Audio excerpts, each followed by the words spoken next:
Okay, hi everyone. Welcome to the first episode of Makeup and Mental Health. So today we are doing this makeup look, obviously, with the pop of shimmery pink on the inner corner.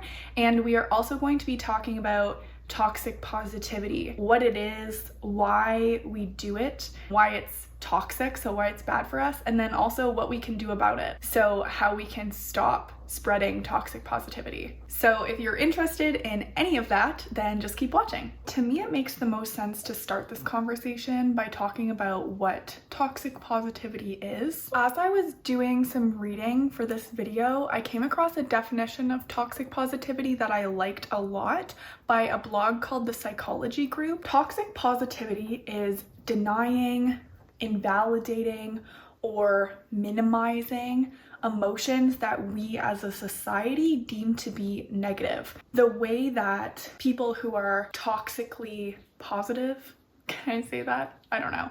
But the way that they do this is by overgeneralizing the feeling of happiness and misconstruing what optimism means. Now, toxic positivity can come in many different forms. We can show toxic positivity to ourselves and we can show it to others. Let me give you a few examples.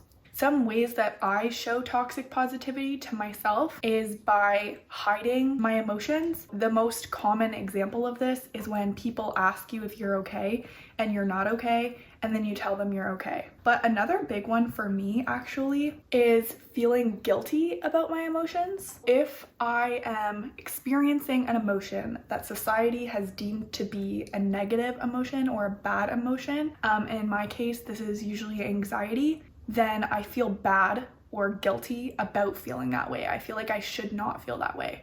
And then, as I was saying before, we can also show toxic positivity to other people, or other people can do that to us. We can do this by minimizing or invalidating people's emotions. So the most common way that I see this done is when you're telling someone, or when someone is telling you about a negative experience that they've encountered or an uncomfortable emotion that they're feeling, and right away our knee-jerk reaction is to give them some perspective. So for example, saying things like, oh, it could be so much worse. Another way that we do this to other people is by minimizing the emotions that they are experiencing, or telling them that, being happy is a choice. And by telling people that happiness is a choice, we're basically telling them that the way that they're feeling is a choice and that they can just turn it off if they want to, which we know is not the case for a lot of people.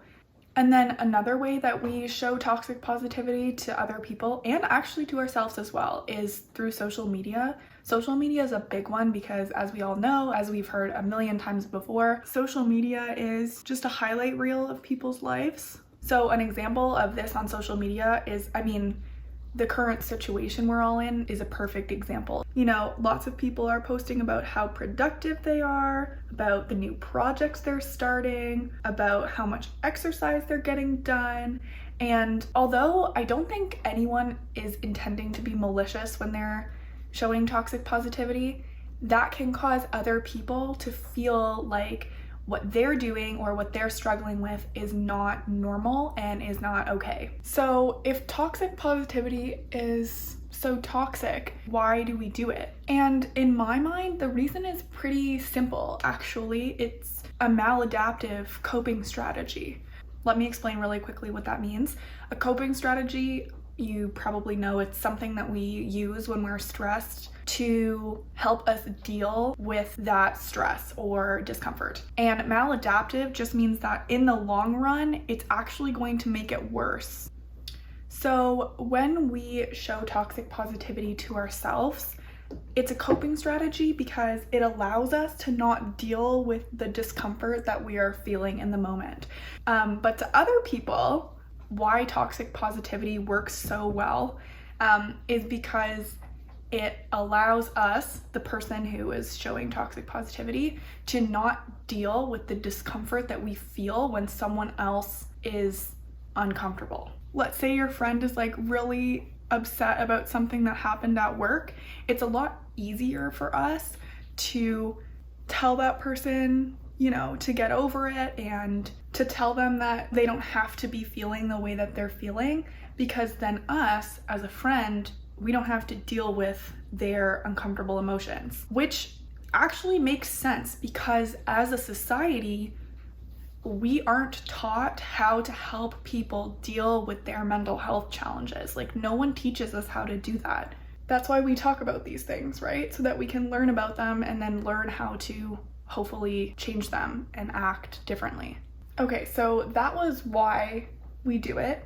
Now let's kind of talk about why it's so bad. Why do we label it toxic positivity? So there's a lot of research that shows that suppressing our emotions is actually more stressful for us in the long run, and even in the short term too. So a study that was done in 2013 basically showed that telling people to hide the emotions that they were experiencing actually just made them feel worse. And then some older studies, and I will link all the studies that I'm talking about below if you're interested in that type of thing. But some older studies had people watch emotionally charged movies and then told a group of those people to hide their emotions, to suppress their feelings as they were watching the movies. And they found that the people who were hiding their emotions, their stress response was higher than those people who were allowed to display their emotions outwardly. So in short, what that means for us is that when we suppress our emotions, it actually has negative consequences. And that's why we call it toxic positivity, because it's actually not good. Even though often the intentions are good, the result of doing it is often not. Okay, so really quickly, I'm going to do my eyebrows and my eyeliner off camera because I don't think I'm going to be able to talk and do those things at the same time. And then I will be back and I will show you the pop of color on the inner corner and then also the rest of my face. Okay, so I just did my eyes off camera and now I'm just going in with my blush. And let's talk really quickly about how to avoid toxic positivity, how we can stop doing it to ourselves, how we can stop doing it to other people, and honestly, how we can get other people to stop doing it to us too, because that sucks as well. Okay, so let's talk about ourselves first. So the biggest thing is just to not do everything we were just talking about. And how we do that is by, listening to our emotions and validating them for ourselves. The best thing that I do for myself to help me with this is to journal. The other one would be therapy. If you can afford to go to therapy, and I know that most of us can't, but if you can, then go to therapy and talk to a therapist, because I promise you that will be one of the best decisions that you ever make. But you can also find a friend who is good at listening and you can talk to them. So journal, see a therapist if you can. If you can't, talk to a friend. And I guess this is kind of a good place to talk about how you can help other people not show toxic positivity towards you. Honestly, the best thing you can do for yourself and for that person is just to tell them what you need. Just by saying to that person, like, hey, look, I'm experiencing this right now and I need someone to listen to me. So I don't want advice. I just need someone to listen. Can you do that for me today? Just tell them what you need. And there's a good chance that they'll be able to do that for you, because a lot of our friends truly want to help us. They just don't know how. And so if you tell them that that's what you need from them, then there's a good chance that they'll be able to do that for you. But there's also a chance that they won't be able to do that for you, because it actually takes a lot of energy to actively listen to someone and validate what they're feeling. It can be very uncomfortable, right? As we talked about before. And so you also need to let that person know that if, they're not in the mood for it today, then that's okay. And you'll just reach out to someone else, or, you'll journal. Okay, so let's talk about what we can do for other people so that we're not showing toxic positivity to them. So the biggest thing is just to listen. And if you know what active listening is, and if you don't, that's cool, just Google it. But to actively listen to someone can work wonders. The other thing that I would say to do would be to not offer advice unless that person asks for it. And if you don't know if they want it, you can ask them if they want it. So you can say like, hey, that sounds really hard. You know, I've been through something similar. Like, do you want my advice or do you want me to just listen?